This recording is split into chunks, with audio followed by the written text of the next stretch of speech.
Welcome back to Yu-Gi-Oh! History with Giorlando. In today's video, we are going to return to the summer of 2010 and profile what might be the best deck of all time, Frog FTK.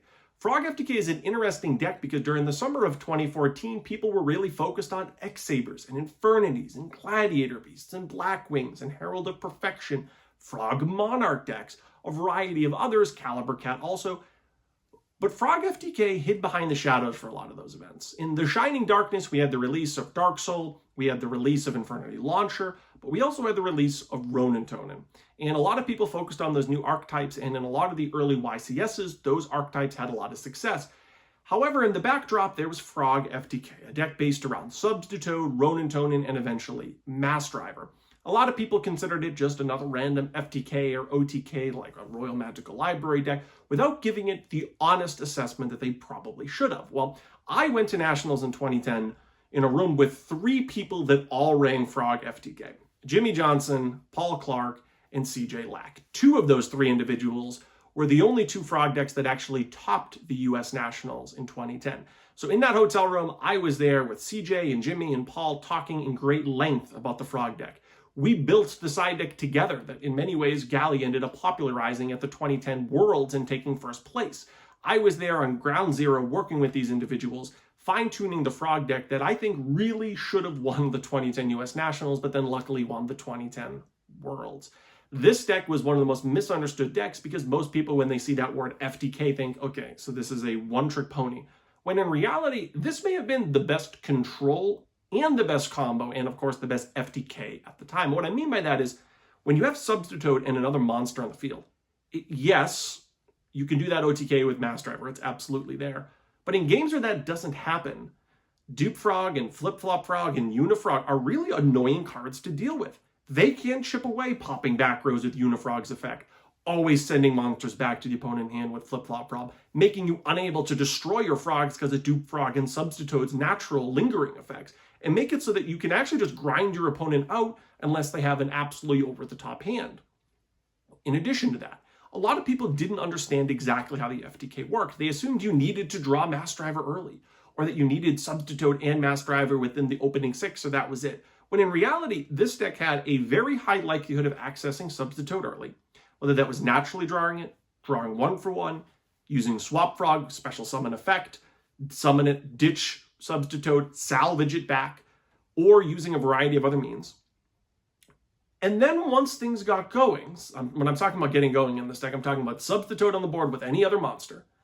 Once you finished dumping random frogs into the graveyard, a lot of people didn't understand exactly how Poison, Draw Frog, and Swap Frog interacted. A lot of people thought at the end of the combo it was basically luck whether or not you would actually draw into Mass Driver, where it would actually be unlucky not to draw into Mass Driver. As you'll see in this deck profile, the way this deck really works and functions when it's at its peak is to ditch all the frogs and basically leave you with a deck that's filled of hand destruction, salvage, Moray of Greed, and Mass Drivers, and then draw through your deck a few times using Swap Frog and Poison Draw Frog, and making it such that every time you draw, you're drawing into a deck loaded with more gas, and eventually drawing into Mass Driver. I can't even begin to tell you how many times, sitting there solitairing this deck, you'd get to the point where you were ending the combo, you're using your poison draws to get extra draws to dig into Mass Driver, and you draw Mass Driver and think to yourself, oh, I could just put this at the bottom of my deck. I could draw the other one too. And make it so that you had enough energy, enough gas to just keep drawing through your deck and get both Mass Drivers. Hell, you don't even need them both. But just to show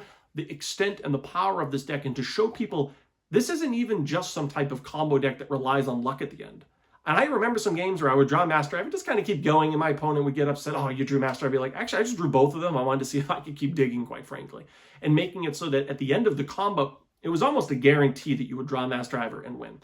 And then heading into game 2 and 3, making it really difficult on the opponent, because what this deck did really well is it side deck cards like Quick Draw Synchron and Cyber Dragon, maybe Snipe Hunter and Heavy Storm, and made it so this deck actually had a pretty reasonable game plan heading into game 2 and 3. And if you won the game because you were able to pull off Armory Arm Colossal Fighter, so be it. That's what your deck is here for. If you ended up pulling off game 2 or 3 because you were able to use Quick Draw with some of the synchros, so be it. At the end of the day, you're just trying to win the match. And making it such that the FTK itself may have only been in game 1. And then maybe in game 3, if saying you lost game 2, you decide to put it back in going first, and making it so that your opponent has to hedge. Do I keep these cards in the deck that are really good against their going second plan? Or maybe they're siding it out because they're going first on game one, and it just makes it really challenging and a lot of tension there between deciding, am I playing against the FTK? Am I playing against the quick draw package? What exactly is happening? Where in the meantime, the opponent could probably just beat you down with the frogs themselves and not even have Mass Driver in the deck. I can't even begin to tell you how many times at my local tournament, I would just get into the habit, just for the sake of curiosity, and Paul and others who I grew up with played this deck with would do the same. We just side Mass Driver out, just for the sake of, let's have a little bit more of an interesting game.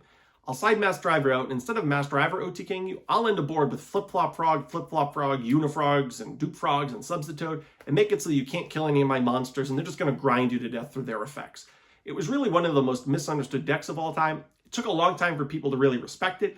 Once people really did start to respect it, I think it was solidified as one of the greatest decks of all time. And I think Gali really showed that at the 2010 World Championship, where he took Frog FTK to first place. But without further ado, let's take a look at the 2010 Frog FTK deck. All right, the first card and the most important card in the deck is, of course, the 3 copies of Substitute. Substitute has been banned now for over a decade, ever since the end of the 2010 summer format.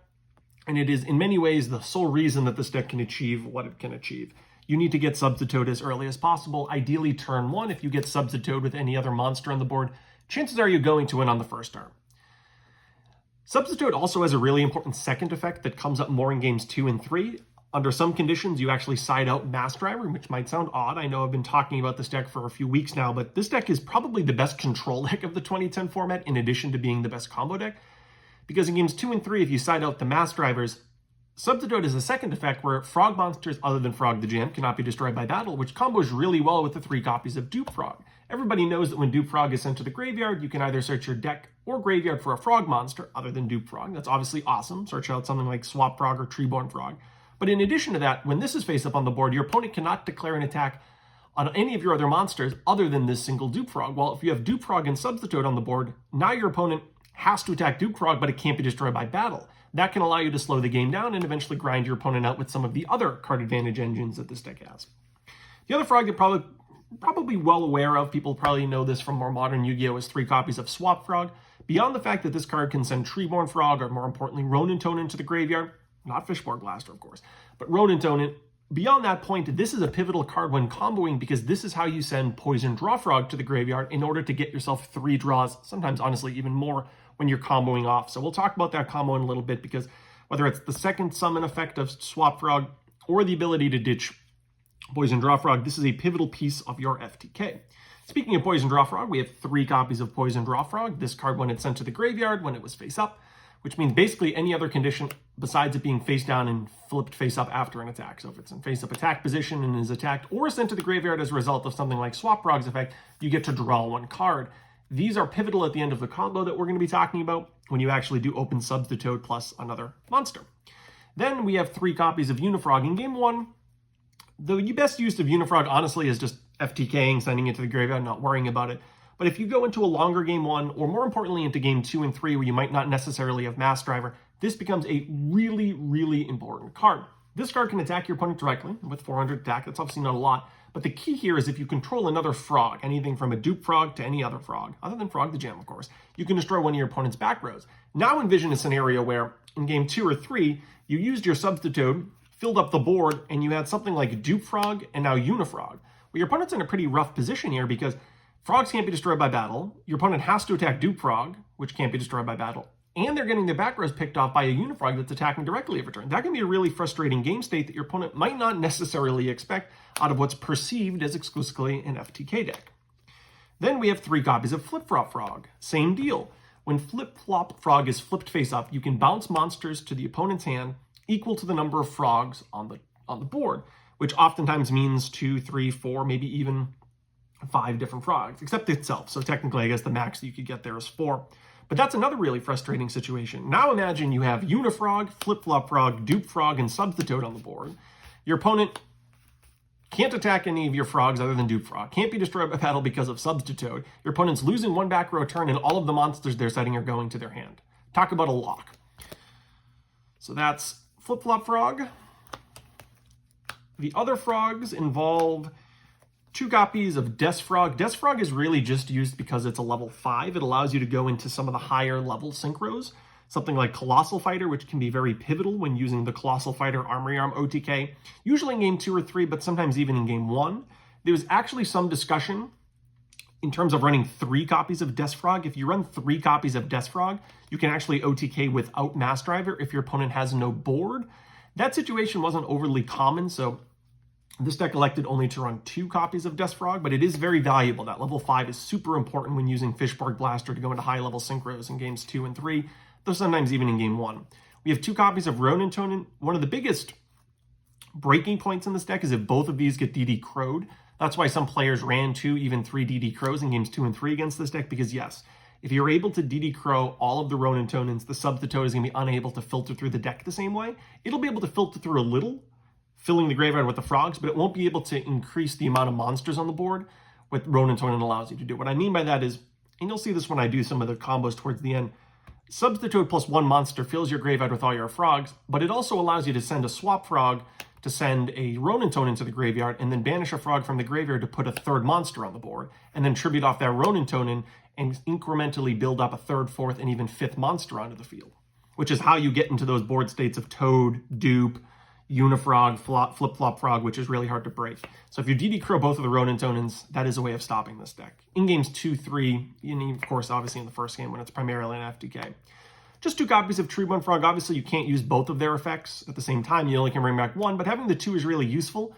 One of the main combos in this deck is to use Hand Destruction during the draw or really the standby phase. Send Treeborn Frog to the graveyard and then bring it back. If you have that with Substitute, boom, you have Monster plus Substitute, which is usually game. 1 copy of Beelzy Frog, whose effect isn't very useful because you're not running Tadpole.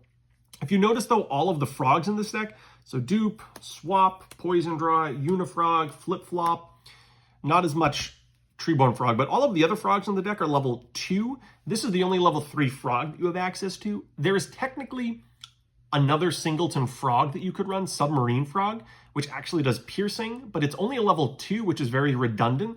You want access to the level 3 frog because in games 2 and 3, one of the common ways of winning is to pull off Armory Arm Colossal Fighter, and all it takes is Beelzy Frog plus Fishborg Blaster, which is the last monster in the deck, in order to go into a level 4, which is Armory Arm. And then it's really easy to make Colossal Fighter in this deck when you have Ronin Tonins in the grave and access to Death Frog. I mean, think about it. 5 off Death Frog, 2 off Ronin Tonin, 1 off Fishborg Blaster. There's Colossal. If you're able to pull off the Substitute combo, it's really easy to end up with Fishborg Blaster and then end up with the Armory Arm Colossal Fighter OTK. So that 1 level 3 monster is really there solely for its level. The fact that it's a frog, of course, and then a level 3. Not as much the effect because it can't do anything, but that single Beelzy Frog is actually really, really important. It's also theoretically the highest attack non-Death Frog in the deck if you needed to attack over something with a normal summon. Not that that came up a lot, but it is technically with that 1200. From that point on, we have the spells. The spells are really important in this deck because it sets up the FTK, but also once you start doing the Substitute combo, which again I'll talk about in a little bit, these are the pieces that ensure that your deck basically can't brick. And I'll show you what that means in a little bit and why there was a big misconception about this deck in the first place. But we have 3 copies of Hand Destruction. These combo really well with Treeborn Frog because if you happen to open Hand Destruction and Frog, you can get Treeborn Frog onto the board turn 1. If Hand Destruction is the first play that you're going to make, you should always activate this in draw phase in case the next 2 cards happen to be either Treeborn or another Hand Destruction or some ability to pull off Hand Destruction Treeborn. 3 copies of Salvage, absolutely pivotal piece when you're comboing off at the end of the game, or I guess at the end of your first turn. It's pivotal because it refuels your hand.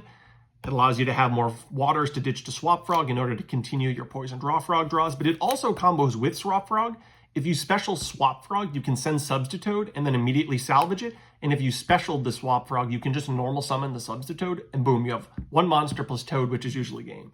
3 copies of Moray of Greed allows you to put back 2 of your waters, of which you have 26 of them. Draw 3 new cards. Technically, if the game, when I say the game, I really mean the first turn, but if the first turn's not going really well, you can technically put additional poison draws back into the deck. Like, for example, you can salvage poison draws and shuffle them back into the deck to continually draw a little bit towards the end of the combo. We'll talk a little bit what that looks like. Only 2 copies of Mass Driver, huge misconception. A lot of people when this deck was first introduced thought you needed to open Mass Driver, and this deck's inconsistent. Now, honestly, you're more likely to win if Mass Driver's not in your opening hand, which I know sounds ridiculous. Your number 1 priority is Toad plus Monster. Mass Driver is very easy to get to when you actually combo off. And I'll show you what I mean by that, because that's the big misconception, the big mistake that a lot of people made back in 2010 was thinking this deck needed to somehow open Mass Driver. From that point on, we have a couple hand filtering cards, Card Destruction, really good. Of course, Magical Mallet, 1-for-1, which is almost auto-win because Substitute happens to be a level 1.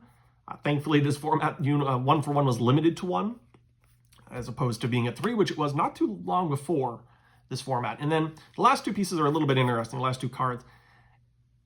Jimmy and CJ Lack, the individuals who topped the US Nationals with this deck, played Giant Trunade. Galley, who won Worlds, played a 41st card, and there's some debate as to the merit of that, but played Heavy Storm as a 41st card. So there's a little bit of a discussion there. This deck is technically 41, which seems weird for an FTK. I totally concede that. The 41st card was Heavy Storm.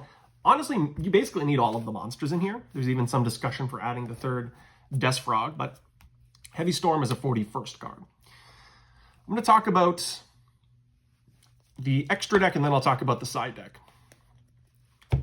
The extra deck, you needed 2 copies of Armory Arm. Armory Arm is really pivotal for the FTKs. This deck has some room in the extra deck. Theoretically, Armory Arm and Colossal Fighter is usually enough, but sometimes if your opponent doesn't have a monster strong enough, you need double Armory Arm, and this deck can easily go into it, particularly in games 2 and 3 when your opponent does not have Crow and you have access to Fishbark Blaster. But what that enables you to do is enable you to equip both of your Armory Arms to your opponent's monster.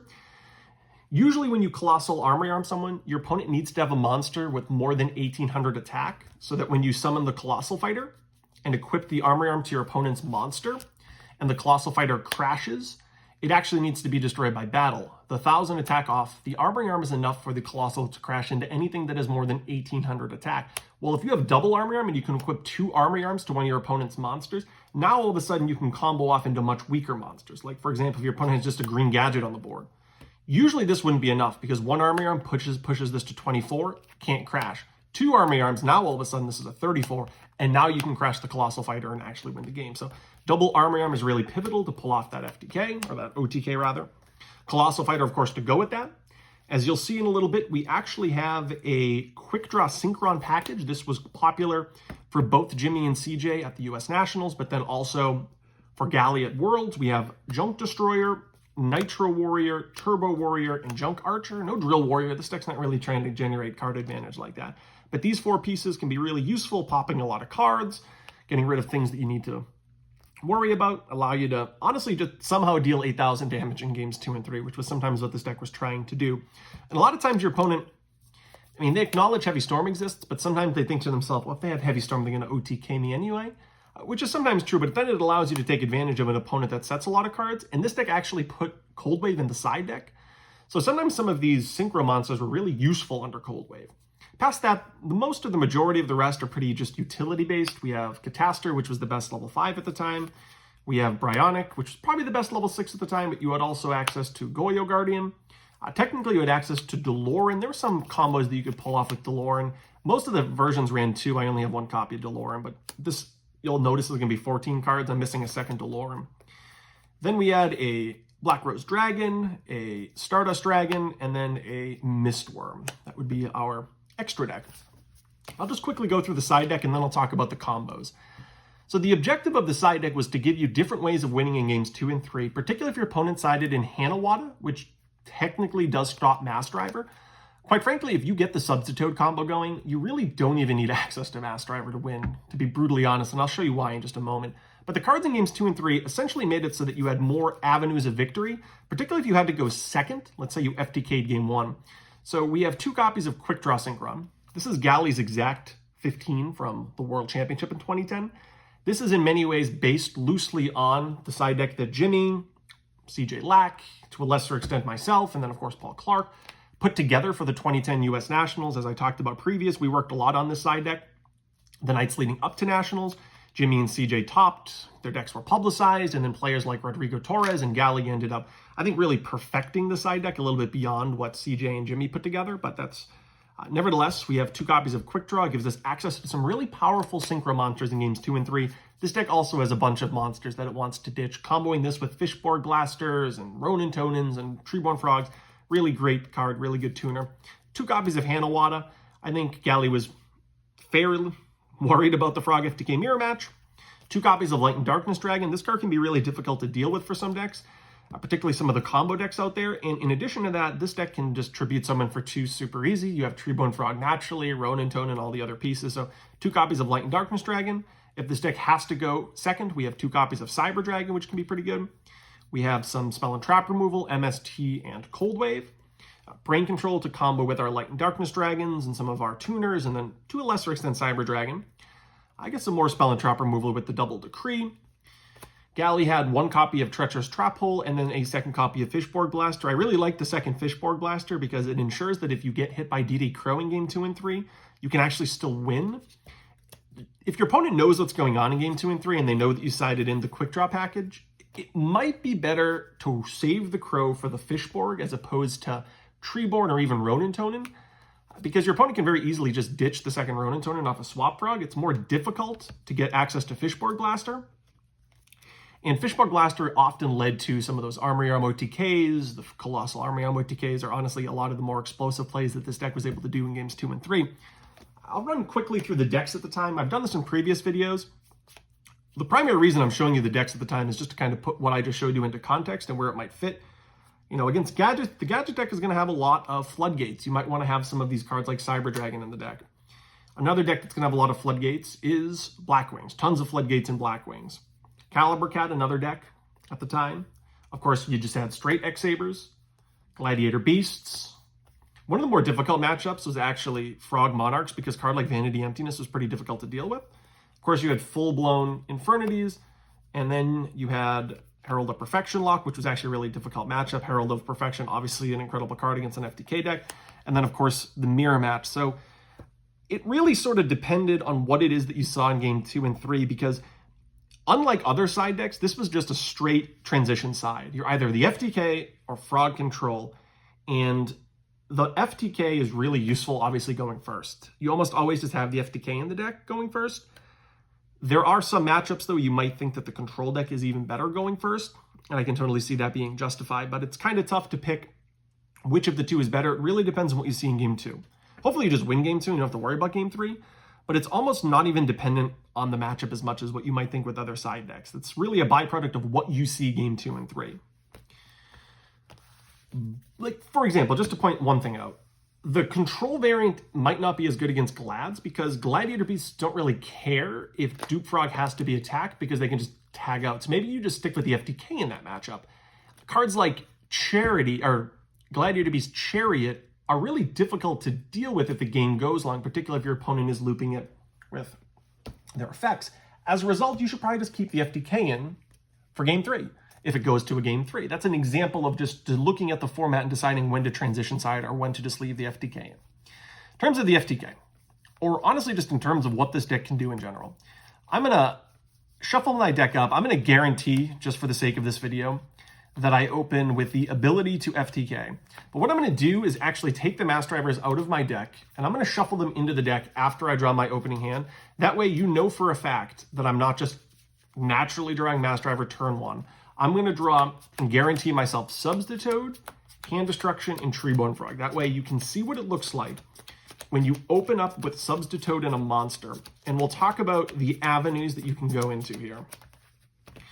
First, I'll show you game 2 or 3 when Mass Driver's not in your deck, and then I'll show you what you would do game 1 going for the FTK. So let's just talk about Frog as a control deck, not Frog as an FTK deck. So we open up with 6 cards at this time.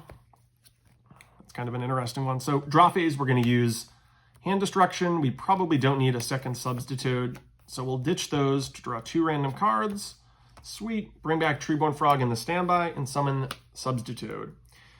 Again, I'm leaving Mass Driver out of the deck. I'm just going to show you a control end board with this deck. So we switch the Treeborn Frog out, and we put Swap Frog on the board, and our Swap Frog is going to use its effect, and it's going to send Ronin Tonin to the graveyard. Now we'll tribute off the Swap Frog, get Treeborn Frog, tribute off the Treeborn Frog. Again, Substitute is, of course, not once per turn for some reason. Technically, in game 2 or 3, this wouldn't really be in your deck. If you do not have Mass Driver in the deck, you don't really want Poison Draw Frogs in the deck anymore. But just for the sake of discussion, because I have them in the deck currently, Treeborn goes into Poison Draw into Poison Draw, into Poison Draw, into Poison Draw. and now we'll put a Unifrog on the board. We'll banish a frog from the graveyard to summon Ronin Tonin, and I will tribute off that Ronin Tonin for a dupe frog. Now we'll banish a frog from the graveyard, bring back Ronin Tonin, tribute off the Ronin Tonin. Now we can put Flip-Flop Frog on the board. Now, the discussion here is, how far do you want to go? You absolutely banish the 5th frog, or rather put a 5th monster on the board, but when you tribute it off, you have a few options. You can go into double dupe frog. This is obviously hard to break. You can also, though, go into double Unifrog, and this is really hard for your opponent to deal with, right? Your opponent has to attack dupe frog, can't be destroyed by battle because of Substitute. The double Unifrogs are going to attack directly every turn, killing 2 back rows, and your opponent has to bounce 3 cards to their hand when Flip-Flop Frog gets flipped because you have 1, 2, 3 other frogs on the board. This is really hard to break. There's very few things that in the format your opponent could realistically do to break this.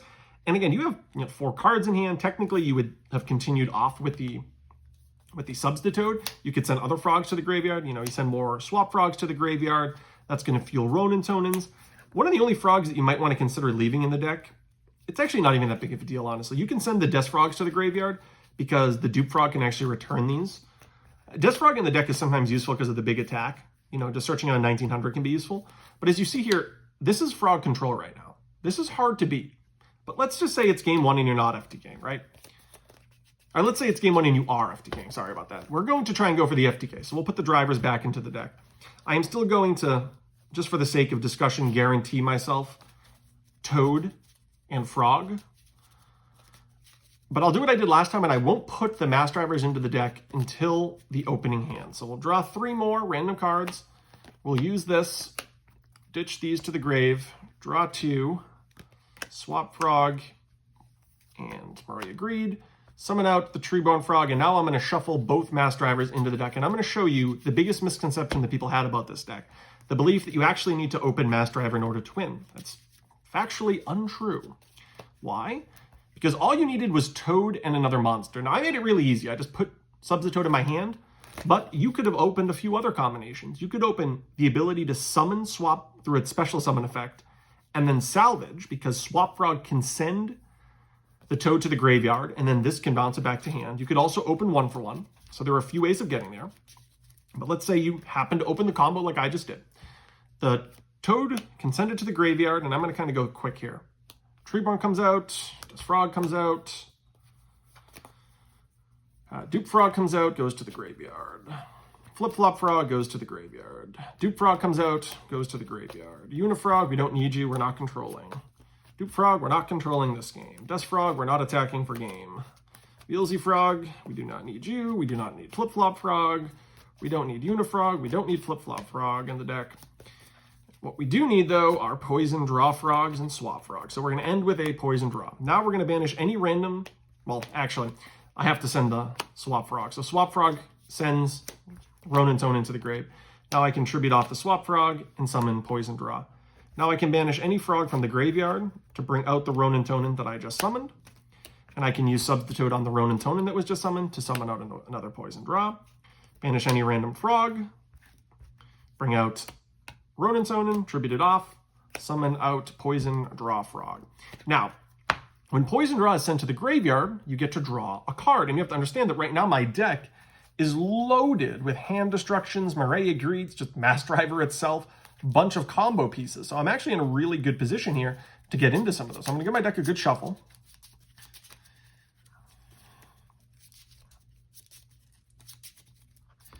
Give it a good shuffle. And there's some discussion about this particular combination of cards and the best avenue at this point. Some of the things to consider here is I have the ability to banish another frog from the graveyard.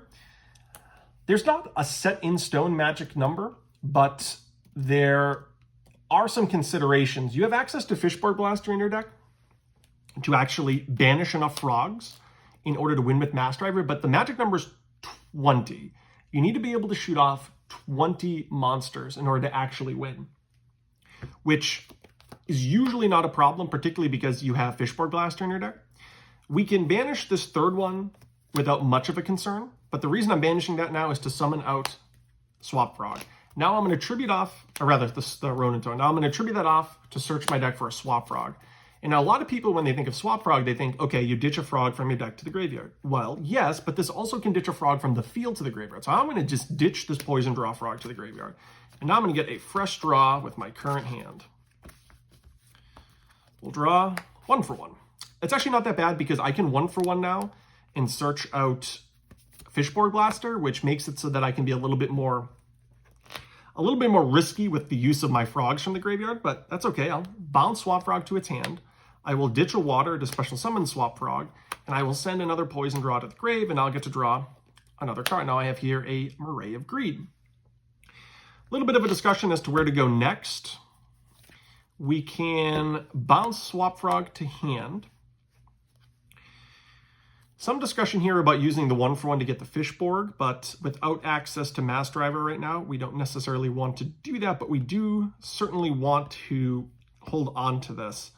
What I think I'm going to do here is Magical Mallet these 3. The reason I'm willing to Magical Mallet these 3, well, the discussion here is either Hand Destruction or Mallet. I actually think Hand Destruction sees more cards. So I'm going to go Hand Destruction and send the double Murray to the grave. There's not a lot of waters in my deck, so I don't actually want to draw these. So I get to draw 2 cards. Hand Destruction, and Ronin Tonin, all right? Now I can ditch the Ronin Tonin and special summon Swap Frog and now send Poison Draw to the grave to draw a card. All right, we draw Heavy Storm. Okay, we can bounce Swap to the hand here. Take a look at what we currently have. I think we can... Here, I think I definitely now want to get the Fishborg out of my deck, so we'll search out the Fishborg Blaster and get that out of my deck. Yep, here it is here. So we got the Fishborg out of the deck. There's not currently any frogs in my deck other than 2 toads. So I can't slim my deck anymore from this point. The reason why this is important is if you banish too many frogs from the graveyard, like right now, if this was in my deck, I would have 1 Mass Driver. I would have 2, 3, 4, 5, 6, 7, 8, 9, 10, 11, 12, 13, 14, 15, 16, 17, 18. The Fishborg allows me then to discard the card from my hand to actually get up to 20. Here, I think I'm just going to do the Hand Destruction for 2. Oh, and there is Mass Driver. So it got a little bit close, but you have to understand, that might seem lucky, but there's 2 Mass Drivers. Most of the other cards in my hand, though, are just fuel. Like, look at all of this. Heavy Storm and Giant Trunade are bricks, absolutely. But everything else really isn't. It's almost hard to brick here because, let's say for the sake of discussion, I drew Trunade and Toad, which is really bad. Well, I have another Hand Destruction. And then I get to draw 2 more cards. Well, I drew Mass Driver. Let's just say I didn't draw Mass Driver. I'll just shuffle up and draw a different card. Well, I'll draw another Mass Driver. You kind of get the point here where salvages and card destruction, well, now I get to salvage and card destruction for 3 cards. 1, 2, 3. It's really hard once you get into the combo to not draw Mass Driver. Look at that. I basically could have drawn my whole deck. So the reason why this deck was way better than people thought is I don't think people realized what the interactions were going to look like. Once you established Toad and a monster on the board, you had 2 things you could do. In games 2 and 3, you could have ended with the control board, which is something like this. Of Unifrog, Flip-Flop Frog, definitely a Dupe Frog, and then you can decide what you think is best from that point, whether that's another Unifrog or another Dupe Frog, but you can end with this board, which is really hard for your opponent to deal with. Or, if it's in game 1 and you're going for the FTK, because you have Poison Draws in your deck and the way Poison Draw works, you get 3 fresh draws at a deck that's basically all power cards. So like, for example, I'm going to right now just get rid of all of the cards in my deck that would be sent to the graveyard when doing the OTK. And I want to show you what's left in the deck and why it's really, really, really hard to actually brick. Like, you might have watched what I just did and thought, oh, he must have gotten lucky there. Well, did I? I would actually argue I got unlucky because look at the cards in my deck. Your deck is basically at this point comprised. There's usually a couple Substitutes which are dead. There's usually Fishborg Blaster, which is usually dead. There's usually the second Ronin Tonin that you can't get out of the deck. So there's 4 bricks there. But other than that, everything else is either just Mass Driver itself or draw power. 1 for 1 can sometimes be dead. Heavy Storm, if you're going to run it, can sometimes be dead with Trunade. But so we have these cards which are a little bit bricky. But everything else, it's just draw power. triple hand destruction, triple salvage, triple Moray of Greed, card destruction. So there's 10 there, 11 off of the Magical Mallet. 11 cards allow you to dig closer to the Mass Drivers, which is why you only actually need 2 copies. You get 3 draws at this pool of cards just off Mass Driver. It's just off of the Poison draws itself. If you had any of these pieces before going for the FTK, well, just think about how many draws you get into this. It's almost impossible not to be able to OTK once you get Substitute and a single monster on the board, which is why a lot of people, when they heard of this deck or thought of this deck, thought you need Substitute, a monster, and Mass Driver. Nope. It's a 2-card combo where the first card needs to be Substitute. And there are a couple different ways beyond just Substitute being naturally drawn. I talked about Swap Frog and Salvage, but Substitute plus any other frog. Special summon off of Treeborn in the standby phase. Maybe you drew Hand Destruction in Fishborg Blast, or maybe you drew 1-for-1. Maybe you drew Special Summon Swap Frog. There's obviously a lot of different ways of pulling it off. And then once you get that big combo, you get 3 fresh draws into a deck. Draw power. A little bit of a break, but we get at least 2 more fresh draws here. Card destruction. Let's see here. 1, 2, 3. I mean, there's 3 fresh draws, and there's Mass Driver. You see, you get 3 draws into a deck where it's all gas. You're almost always going to win. This deck had about a 90+% likelihood of winning if you were able to do that Toad plus monster uninterrupted by, honestly, double DD Crew. But anyway, that's a look at Frog FTK, what I think is arguably the best FTK of all time, because it might not only be the best FTK deck, it was definitely the best FTK deck that had alternate win conditions, because in 2010, I actually think Frog Control, if you just never even saw Mass Driver printed, may have still been the best deck, because that Unifrog, Dupe Frog, Flip-Flop Frog, Substitute plus a 5th Frog was really difficult to deal with. And when you combine Fishborg Blaster into the deck, this deck could pull off the Armram OTK easier than any other deck at the time. But nevertheless, that's Giorlando for Yu-Gi-Oh! History. Thank you for watching. Check back soon for plenty more Yu-Gi-Oh! content.